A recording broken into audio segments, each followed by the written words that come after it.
Good evening mga kasikyo, dito na naman tayo, no? Gagawa na naman tayo dito sa pintuan. Ito yung ginagawa nung nakaraang araw na hindi natapos. Kailangan papalitan daw. Pero napalitan na mga kasikyo.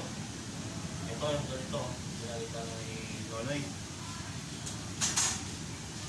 Ito, pero sisimintuhin pa ito mga kasikyo. Medyo tagal pa. Ay, sumasabit daw mga kasikyo. Ito na wala na tuloy bago to. Luma. Kaya ito mga kasikyo, hindi ko alam kung oras matapos pero natin. Saglit na ito mga kasikyo.